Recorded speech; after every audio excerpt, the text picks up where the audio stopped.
Welcome to Marney Reid Presents Connect to Develop, where we provide insight from healthcare leaders on the hottest topics and trends. Hello, listeners. This is the final episode on our four-part series with two industry-leading experts to discuss the state of the union of spine and orthopedic practices, housekeeping items that private practices and departments should consistently attend to, the anatomy of a private equity partnership if your group or department looks at exploring that option, and various key items to incorporate or watch out for before and after signing a letter of intent. In today's episode, Dana and Gary will share key terms in the letter of intent, LOI, to watch out for, more aptly, what will make that LOI binding versus non-binding, how to protect yourself, meaning provisions to include in your LOI, and talk about what's next. So you signed the LOI, now what? I'd like to introduce Dana Jacoby, CEO and founder of Becker Medical Group, who brings insight and experience from over 2 decades working in healthcare. She spent the last 10 plus years assisting physician groups and departments with market strategy, including advising them during the private equity deal assessment and transactions. Hi, Dana. Hi, Marnie. It's good to see you. Thanks for having me. Great to have you. And Gary Herschman Esq, member of the law firm Epstein, Becker, Green. Gary brings over 30 years of experience and hundreds of transactions with physician practices to the discussion. He works with practices and hospitals on consolidations and new partnerships or affiliations. Hello, Gary. Hey, Marnie. I really appreciate you having me on this podcast series. Thank you. Gary, how does one go from signing what a practice thinks is a letter of intent or LOI to suddenly finding themselves in a binding agreement? I mean, is there such thing as a non-binding LOI? There is no such thing as a non-binding LOI, and that's kind of a misunderstanding.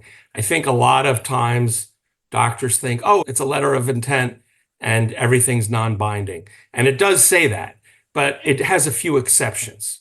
And one of the most important exceptions to the non-binding nature is the exclusivity clause, meaning when you sign this letter of intent, you can only be in discussions with this partner, this buyer partner. You can't platform, whatever. You can't continue any discussions with anyone else. That is a binding provision, and it's in there because the platform that's going to be your partner is now going to be spending hundreds of thousands of dollars on extensive due diligence that we've discussed on an earlier podcast, and also lawyers to draft agreements. So it triggers a lot of things on their side too, in terms of expense. So they want to know that you're not talking to anybody else. That is binding. The confidentiality is binding.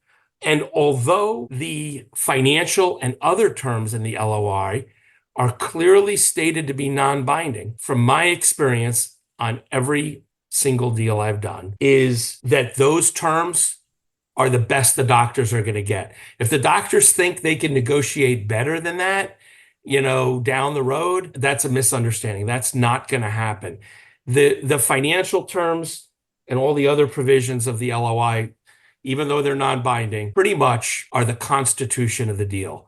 And nobody wants to depart from it. So that if the doctors were to say, when negotiating agreements, oh, we think this should be higher, or we should have less rollover equity and more cash, or other things like that, other changes to the financial or other terms, like changing the non-compete that's in the LOI, it's not going to happen. They are always going to say, well, it's in the LOI. And no one's going to say, well, that was non-binding. Well, it's in the LOI and they're not going to change it. That's the truth of the matter. And so if anything, the risk is that after doing their extensive diligence, things may get a little worse if certain things don't prove out, like that if they made their financial offer on certain factors and they do diligence on them and they're not supported, or they find some overcoding, so the numbers are off, or all of the expenses weren't captured in the numbers they were provided that they bid on. So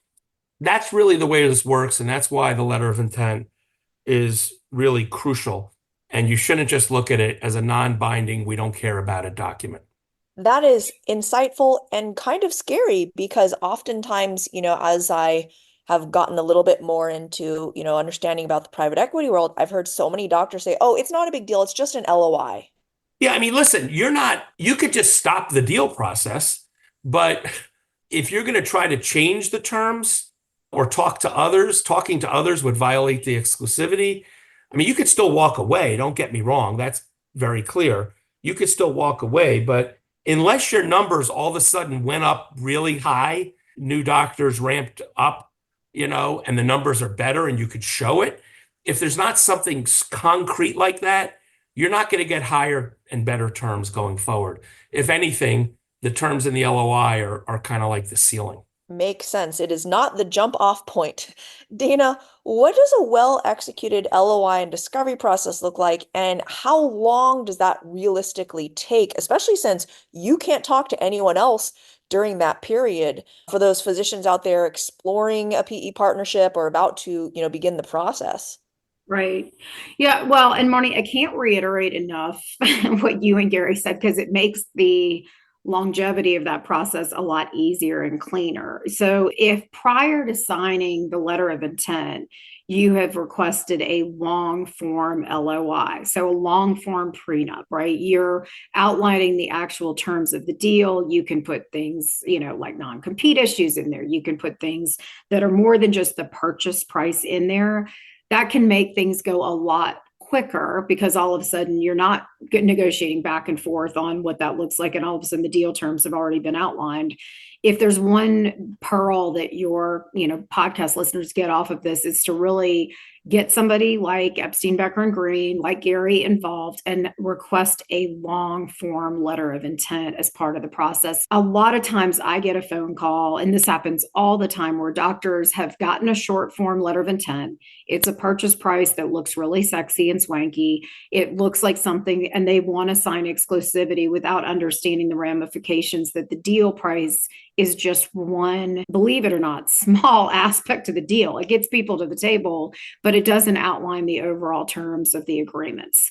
So, the LOI process, once you've signed, as far as the next phase of the deal, can take anywhere from 3 months to 6 months, sometimes a year between there and close, sometimes longer. But if you're able to really get the deal terms in a long form letter of intent negotiated up front, one, everybody's on the same page. So you're not trying to retrade the number or change the overall terms after the prenup has been signed. But two, there's just a clarity of the overall deal. Everybody knows where they stand. And to Gary's point, you're now in exclusivity, and the LOI timeframe can be shortest 30 days, longest they could lock you up for a long time if people don't read the terms of that agreement.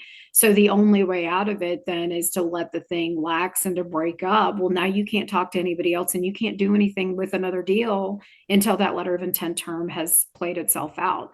So it's something to be very thoughtful about. And I was blown away myself, the more deals we've been in, how lax people, they almost look at an LOI like an NDA, like a non-disclosure agreement. And they should really look at it as an outline of the overall terms of the legal agreement of the deal. Gary, we've talked about a lot of different places to get tripped up. Where do you see in the hundreds of deals you've done, where, besides price, are you seeing physicians get tripped up in any stages of this LOI process? Yeah, so I think the big trip ups, and we're going to go through some of the top issues a little bit later, but clearly I think the financial issues and the terms of rollover equity, which is part of the purchase price, which is the equity in the private equity platform, that's part of the transaction consideration. The terms of that, what happens if I, die, become disabled, or is terminated without cause or otherwise. I think those types of terms are important, and restrictive covenants. I think anything that's important, I think should be in the LOI. Anything that's crucial for the doctors. I don't like it when there's a short form LOI. Dana referenced this. Use a longer form LOI. Make sure everything that's important for you is in that.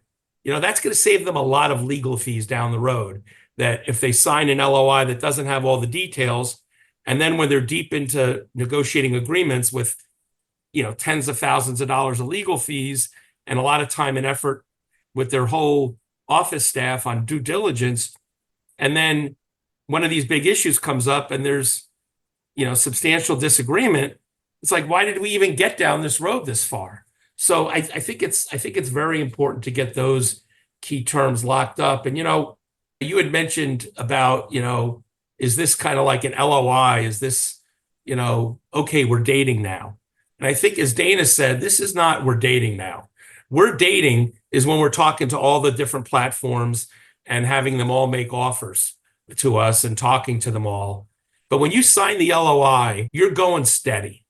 Okay. You're engaged, going steady, engaged. You're engaged, but I really see it more as going steady because now you're going to start to only be with this person and doing due diligence on each other. And the more you are with somebody exclusively, the more you learn about them and make sure that it's right, that this is a right partnership for both parties. So that's kind of what I see the LOI as and the key provisions. That makes sense. So, Dana, while you get hired by the physicians or the department and you sit on the surgeon side, I know that you have a little sneak peek behind the curtains. And I know you've heard, in those grab a glass of wine, why didn't this work out from the PE-backed or strategic entity? Where do you hear from them when they've actually decided to go, as they call it, pencils down and walk away from the deal that physicians should know about? Yeah, Marnie, I mean, I wish there was a one smoking gun or one size fits all on what happens. To Gary's point, I think it's a great analogy. The biggest thing we see is just a lack of understanding between the two parties on where things really sit. Doctors will get really excited about, they look at two things a lot of times, right? They look at the overall number. I'm going to make $100 million. I'm going to make $50 million. I'm going to make $5 million. And they look at the non-compete. That's really all they look at a lot of times at first blush. That's a very naive lens on what really these deals look like. And due diligence and really tightening the screws on the terms of the deal it's not for the faint of heart. And you also cannot just coach up in the middle of the deal on all of the things you need to know. I mean, Gary has over 30 years of experience doing this. I've sold a couple of companies myself personally, and also have been through a lot of different engagements with physicians. There's things that come out of left field that you just can't get ready for in the game. And so I think it's the disillusionment of the physicians of, wait, I thought we had a number. I thought this was an easy process. I thought you just signed the paperwork. And there's just a lot more to it. If there's a level of sophistication that private equity and hospital systems and strategics have, and they have very sophisticated advisors on their side. I think if there's anything I hear off the record behind the scenes from, the private equity folks or the hospitals, it's just, man, the doctors just really weren't prepared for the conversation and the negotiation. And just like anything else, deal fatigue is real. That is a real thing. And over time, it will break you down if you don't have advisors ahead of you preparing you and preparing you for the negotiation and deal. So I think it's the naivete of the first time you do this. You really get one shot to do this and do this well. And if you don't get really sophisticated advisors, if you're not ready mentally for it, if your group is not prepared culturally, if you don't have good leadership, you put stress on those systems and it will break down very quickly. And so I think it's the disillusionment that the doctors have going in, that it's just going to be easy and quick and you just get married and run off into the sunset. There is a lot to these deals that comes out in preparation and in the final terms that you just have to be ready for. And if you don't have sophisticated advisors ahead of you, you unfortunately will probably lose. So it sounds like we're preparing for a marathon and instead we get thrown into a Spartan race. That's right. That's right. It's the Amazing Race meets whack-a-mole. It's unfortunate. Okay. Gary, any other key provisions that should be addressed in an LOI in the transaction documents before we sign off? Yeah. So Marnie, if we have time, I'd like to just zip through what I think are the 8 key terms. And the first one is purchase price. Purchase price is based on the enterprise value of the group. And the enterprise value of the group is on a cash-free basis. So it doesn't, any cash that's in the practice comes out at the closing, but it's also debt-free.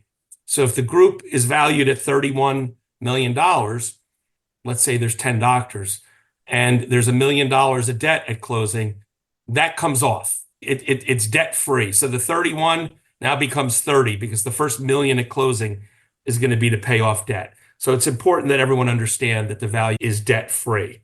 The second is escrowing parts of the purchase price. And by the way, just back to purchase price, remember, part of the purchase price will be cash.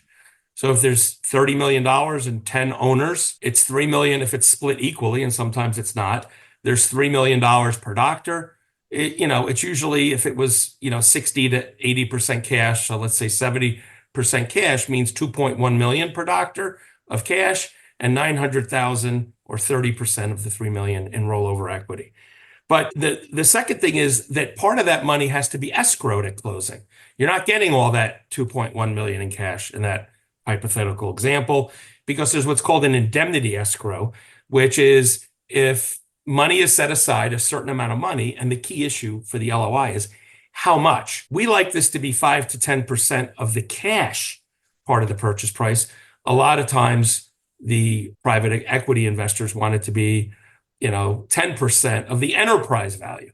So I think it's very important to negotiate that to be at a minimum 10% of the cash, or even a lower percentage of the cash only.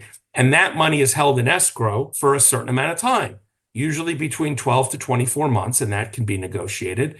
And it's there to kind of collateralize if any liabilities or breaches of representations that were made come out of the woodwork, like some claim for pre-closing things comes out of the woodwork, or additional expenses that never came to bear in the transaction come out of the woodwork.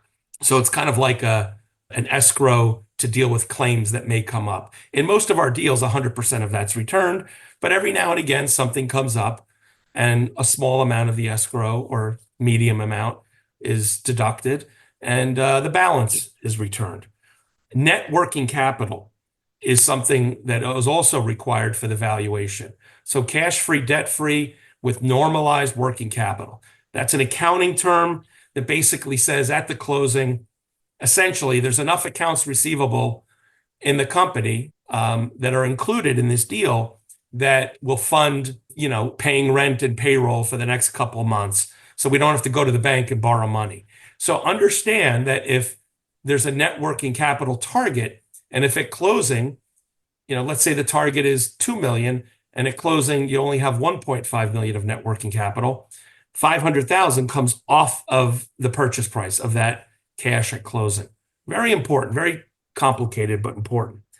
I also think it's important to put the transaction timeline in the LOI, putting, the buyer's feet, the partner's feet on the fire for getting their quality of earnings done in 45 to 60 days from signing the LOI. Sometimes the quality of earnings, which is where they check all the financial aspects on an accrual basis of accounting, takes longer, and it's not good. You really want to get that done early on and talk about a target closing date, when they're going to provide draft agreements to try to keep this moving along. The fifth issue is the purchase agreement non-compete. Almost every deal has a 5-year non-compete from the closing of the transaction. It ends after 5 years. There's a different non-compete in the employment agreement. But, what is the geography of that 5-year non-compete? Is it 20 miles? Is it 50 miles? Is it 10 miles? Is it from every office of the practice or just your primary office? So there's things to negotiate on that. The next item, which is very important, it's the living document after the closing. Your employment agreement. Everyone's going to be signing an employment agreement that applies post-closing. Is your base compensation and the bonus formulas and methodologies for compensation. You got to look at that and have that in the LOI. Don't punt that for down the road. Understand what your compensation is going to be once the transaction closes. Clarify or specify, I should say, that there are no changes in your work hours, no changes in locations, on-call coverage, vacation allowance. Everything should stay the same, and it should be put in the LOI that everything's going to stay the same. Very, very important. And that your benefits are going to substantially be the same. No major changes to benefits. The last piece of the employment agreement is your post-employment restrictive covenant. Usually, these are 1 to 2 years from the end of your employment. And again, a lot of times these are miles based off of your primary office location, not every single location. Sometimes that 5-year non-compete in the purchase agreement is going to be every location. But under the employment agreement, which will continue beyond the 5 years if you continue to be employed, so this is the relevant document after that 5-year point, it's very important to make sure that's negotiated carefully. And then two more issues. Your rollover equity. So that 900,000 in my example that everybody, all the 10 owners get of rollover equity. You want to make sure that equity is not a different class of equity than the private equity investor gets, and that the platform, the original medical group that started the platform got. It's good to be pari passu. It's a Latin term that means equal in all respects. You should make sure that there's no clawback rights against the cash. Sometimes there's vesting periods on the rollover equity. But as I mentioned before, the terms of the buyout, if you are terminated from the group, if you did something bad, you might get terminated and your rollover equity is only worth $1 or 50% of the value. But there's other reasons like death and disability, retirement, or if you're terminated without cause by the practice, you should get that full fair market value. But all of these things, there's no one answer fits all. It's negotiated, and I think it should be negotiated in the LOI. These things are too important to kick the can down the road on. And lastly, governance rights. Governance and clinical matters, which kind of overlap. If it's a big enough group, you would want to have the ability to appoint, if you're an important group in the platform, to appoint one of your doctors to serve on the private equity platform's board. But otherwise, you should have a local clinical governance committee, which is a subset of your physicians that is involved in clinical policies and procedures and approving the credentials of new physicians you hire, adding new clinical services. Maybe doctors sometimes love their EMR, changing their EMR, changing their medical malpractice, things like that, decisions on what medical equipment to have, and anything clinical related. They still want to have the autonomy to make those decisions in a local clinical governance board. And I again, sometimes there's an exhibit that has the clinical governance board rights, listed, and it's just referenced in the LOI, but there's an exhibit that has those terms. This is why all of these kind of 8 general categories I think are very important to flesh out in a longer form LOI so that going in, the positions on these issues. And I've had 1 or 2 situations in the last 20 years where the negotiations of the LOI killed the deal because, there was a meeting, after there was a lot of back and forth, there was a meeting, and they just didn't like the way, the private equity platform people kind of were like, take it or leave it. This is it. We're not going to do anything more. And that kind of made them uncomfortable from a trust and culture perspective. So working these things out is important. I know, Dana, you've been involved in a lot of those discussions. 100%. Well, and that's when I said, Marney, just listening to Gary, when I said, doctors a lot of times don't even know what to ask. I see our physicians get nervous about negotiating some of those things too early. And you'd rather get them out of the way early before you've spent a ton of legal fees, before you've brought in quality of earnings or finance firms, before you've paid a lot of money to accounting firms.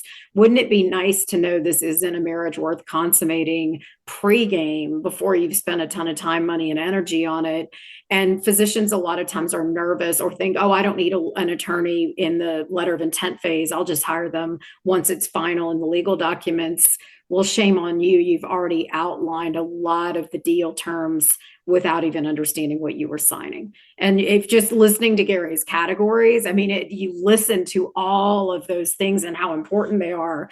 And doctors just aren't, it's not what they went to med school for, right? They didn't go to school for legal terms and finance terms and all these very complicated case studies. And you really need to stand on the shoulders of the precedent that got, a lot of the legal terms there. So cannot reiterate enough what we talked about earlier. That is why the negotiation of the letter of intent is so critical to the overall consummation of the deal. Well, this has been an incredible series. I've learned a ton. I am sure that my listeners have been furiously scribbling down everything. Don't worry, everyone. There are handouts as show notes in all four of these series. And thank you, Dana. Thank you, Gary, for such a candid and insightful unpacking of this whole process. Thanks, Marnie. Really appreciate you hosting this and creating a space to have these conversations. Yeah, Marnie, it was great. Thank you so much for moderating and advancing the discussion. It was excellent. For anyone listening who'd like to request a complimentary town hall either in person or via webinar with Dana and Gary to unpack these topics or even discuss your practice or department situation, please email info@vectormedicalgroup.com to schedule a time. You can also register for their November 8th, 12:30 p.m. sponsored session at the upcoming 2024 Annual AAHKS Meeting titled Private Equity and Orthopedic Groups, where they'll discuss the latest updates, pros and cons, second bites, and life after closing. Check out the show notes for more information about this upcoming session and for that email address if you didn't catch it the first time. Thanks for listening to Connect to Develop. You can find more interviews and Marnie's Minutes on my YouTube channel at Marney Reid Presents.